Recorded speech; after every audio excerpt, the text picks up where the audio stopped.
Is your spidey sense tingling? Because mine is. Welcome to Sandwich Presents.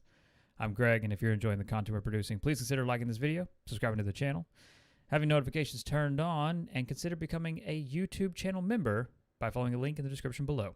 So we're going to dive right into it. Spider-Man No Way Home trailer exploded, and it broke the record previously held by Avengers Endgame. So that's one already off the bat. In 24 hours, more people watched the No Way Home trailer than they watched Avengers Endgame. Again, that just goes to show you the power and strength of Spider-Man in terms of a Marvel character. And that's why, very clearly, that's why Marvel Studios does not want to lose access to being able to use Spider-Man, because Spider-Man can do what it takes a whole group of heroes to do. You know what I'm saying? It's like Batman and the Justice League. I mean, Batman does to DC what Spider-Man does to Marvel. It's just the same thing. The only difference is that DC has all their characters. So, with Spider-Man being that huge, there's a ton of information out there and a ton of questions and a ton of misinformation as well. So, we're going to get right to it. In addition to a description on leaked footage, I'm going to make this very clear right up front. Very, very clear. And it's something that I've stood by for over a year since I was the first to leak it. Now, I've continued to stand by it. Tobey Maguire and Charlie Cox and Andrew Garfield will all appear in Spider-Man No Way Home. They just will. That is a fact. That is something that I stand by. I have continued to, I've continued to stand by that. I'm not backing down from that. I leaked that over a year ago. I stand by it. That will happen. You will see it. In addition to that, you're going to see many emotional scenes. Now, there is content that I believe should be saved. There is content that I'm like, I don't think should leak. There's content that it's like, I think you're better off experiencing this. And there's also multiple reports of characters dying. Now, here's the thing about characters dying. And we talked about this a while ago in live streams, but I understand, you might be new to the channel, new to the content. You've missed live streams in the past. But as I've covered very much so in-depthly before, it's been reported that multiple deaths were filmed to fake out the real deaths. I am pretty sure there's truth to that, and I'm pretty sure you could surmise and probably guess who may or may not die. But again, it's impossible to narrow down the actual truth right now when multiple deaths were filmed. Now, that being said, there are also at the same time reports of one of the other Spider-Men, one of the Peters, dying as well. A lot of people seem to think it will be Tobey Maguire. Again, I have no comment on that. I legitimately have no information on that. I think it's a pretty easy guess. It's no different than, okay, let's look at it this way. Star Wars The Force Awakens gets announced. Everybody says Han Solo's going to die in this one. That's not a leak. And it doesn't mean you have a scoop because you were right. You just took an easy guess because of Harrison Ford's relationship with Lucasfilm and Star Wars. Everybody just knew he's going to be the one to die.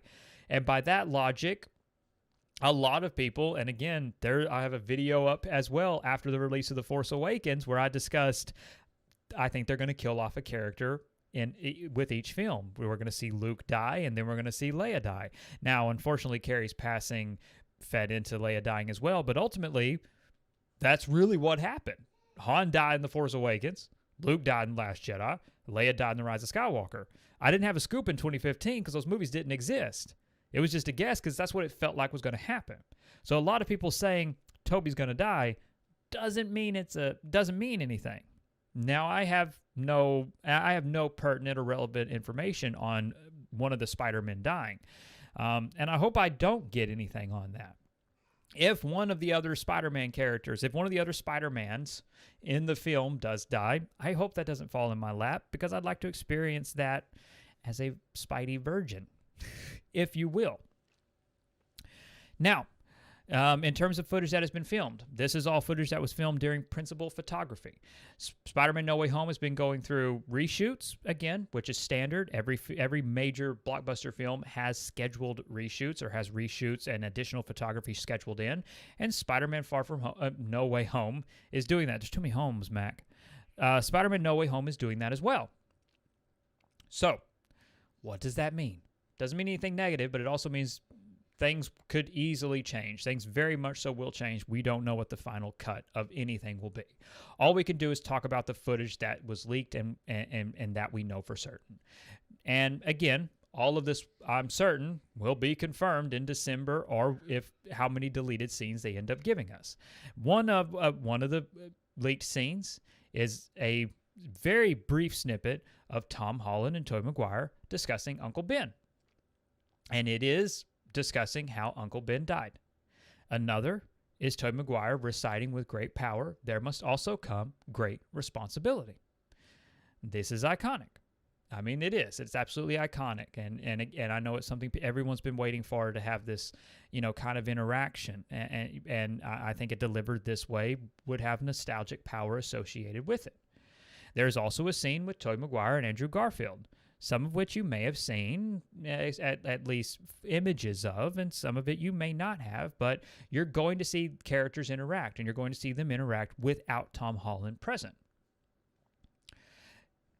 All of this is to say is that this is going to be a very nostalgia-driven film. And there's nothing wrong with that. Nostalgia is a very powerful tool when used correctly. All you have to do is look at the Season 2 finale of The Mandalorian. I think it was used correctly there. But it stands to reason nostalgia is very powerful, and there is a great deal of misinformation and confusion going around because of the introduction of the villains. Now, you're also going to see the villains captured. You saw a brief snippet of this in the trailer. There is a scene where a character that we're going to call the Lizard, because generally speaking, that's who the internet has said it is. And again, I am fairly certain it is. Now, the scene is hard to make out, but I also know the Lizard is supposed to be in this movie. So I'm going off the fact that, okay, it's the Lizard, because I heard the Lizard was in this anyway.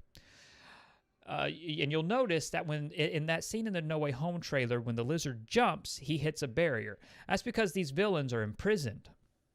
And Peter's going to find these characters imprisoned and not really understand or know who they are. And he's going to have a conversation at this moment. And I don't know if this will change. I've heard that different versions of this were shot between the relationship with Willem Dafoe and Tom Holland. But ultimately, Willem Dafoe is going to prey on Tom Holland's ignorance, basically. And he's going to kind of recite a story about how they're prisoners and how they've lost their world or some variation thereof, and that the wizard, Strange, is trying to send them home, but they can't go home. And Tom Holland is, again, how you feel about this will depend, and this might be something that is changed, so it might be irrelevant, but Tom Holland sets them loose. Now, there's different avenues of whether you want to say he inadvertently does it, he accidentally does it, or he purposely does it, but either way, that sequence will play out. I haven't seen the entire sequence myself. I've only seen the bit of dialogue that Willem Dafoe has with Tom Holland, and then the rest was described. And again, all of that was shot during principal photography. It was not covered in these reshoots, and I don't know what all the reshoots have changed or altered or what the additional photography covered. Ultimately, all of this is to say is that we are getting a multiverse story. We are getting the Sinister Six in this film, and the Sinister Six is going to be made up of villains from across the multiverse facing off against the three Spider-Men. Charlie Cox will not suit up in this movie. He's basically he is basically a walking Easter egg. He is just Matt Murdock. I have been told his sequence is so small. That's what she said. But his scene is so small, it could frighteningly get cut because of how small it is. But that Marvel really wants it, because this is going to establish something that's coming also around the same time, which you'll see that play out. But I'm not going to get into other properties, spoilers, and leaks, because this is a Spider-Man, and the warning's there only for Spider-Man. So I don't want to ruin something else that you might not know about, and maybe you don't want to know about. But we have discussed it. It's in our lives. We have discussed it when I give appropriate warnings. I try to anyway. So when we look at all of this, what does it mean for the multiverse villains? Okay. Why is Electro not glowing blue? Honestly, I don't know. it's not really pertinent information that I've been seeking, and it's not really pertinent, or at least it's not considered pertinent information that's been delivered to me. I legitimately don't know why he's not blue. I don't care. I mean, I really don't. I don't care. But he's not blue. That's kind of the end of it. If they dive into it, great, but I've heard nothing about them diving into it. I know the villains are going to be motivated. These are all villains that have lost. I want to make that very clear. Now, and again, this was described to me ages ago during principal photography. So and again, now we've had additional photography, and I have no current reports from the additional photography. I'm still waiting to hear back on a couple of things. But as of the recording of this video, I don't have a ton of information on the additional photography that was filmed for Spider-Man No Way Home. But during principal photography, all the villains have very clear motivation, and they lost. They do not come from worlds where they won. They do not come from worlds where they killed Spider-Man. They absolutely come basically from the movies that we understand and that we know. Now, if you want to get into variants, or if you want to get into conversations of, well, obviously it can't be the same because they're removed, but it will work. I mean, I believe it will work. I don't think a lot of the audience is going to be overthinking multiverse shenanigans, because it's already multiverse shenanigans. You're just going to have to kind of go with it. You know, now if they choose to dive into it with a lot of exposition, great. That's fine. I don't think the average consumer or audience really needs that, though. I really think that we're at a point in society where, you know, I think they're gonna accept it. I really do. I think they're gonna accept it when they kind of see where these characters come from, or the moments that they're pulled from, so to speak. Again, as far as I've understood it, I want to use a clever analogy to one moment in time, but I don't know if that's too on the nose as far as I've understood anything. Now, again, if you have any further questions, or if you have any further comments or anything that you'd like to add or ask, absolutely do leave them below. I'm happy to cover as much as I can.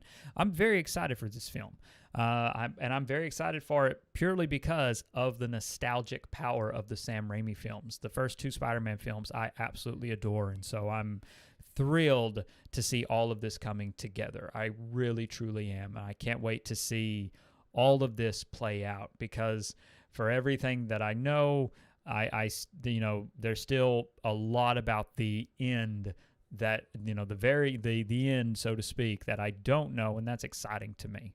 And hopefully it doesn't get leaked. It's not something that gets spoiled for me. It's not something that lands in my inbox that's leaked, because then I'll kind of feel an obligation. Okay, well, it's landed in my inbox. Let's cover it, because I kind of feel that obligation. We'll see what happens, though. It's a long way to December, and it looks like that dam is bust in terms of leaks, which sucks. I feel bad for Sony. I really do. In this day and age, it's so hard to keep secrets, especially, when you look at what Lucasfilm was able to keep secret with Grogu. They kept Baby Yoda secret for season 1, Grogu, whatever you want to call him, and then they kept Luke Skywalker a secret. And that's a mighty tall order, and everything's out. Everything's out.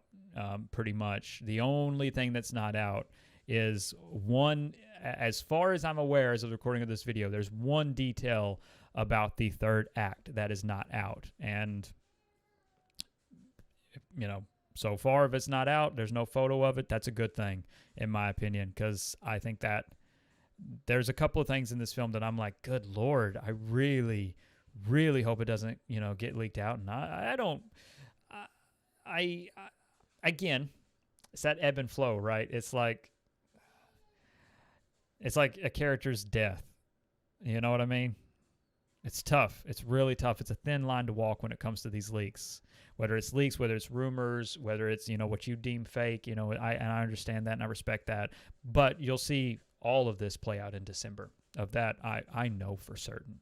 Everything I've described, you'll see play out in December. I'm positive of it. Now, whether or not it's cut differently or the dialogue has changed slightly, ultimately you will still see this play out. I fully expect 100%.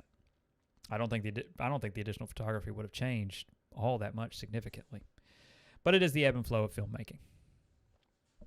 So, with that, to my YouTube members, thank you so much for your support and for making this content possible. I really do appreciate it. Please consider following a link in the description below and becoming a YouTube channel member today for only $2.99 a month. Thank you. To everyone, thank you for watching and being a part of the conversation. I really do appreciate it. Please consider liking this video, subscribing to this channel, and sharing this content with your friends across social media. It all helps immensely with YouTube's analytics and algorithms. Above all else, and most importantly, stay safe, take care of others, and have a wonderful day.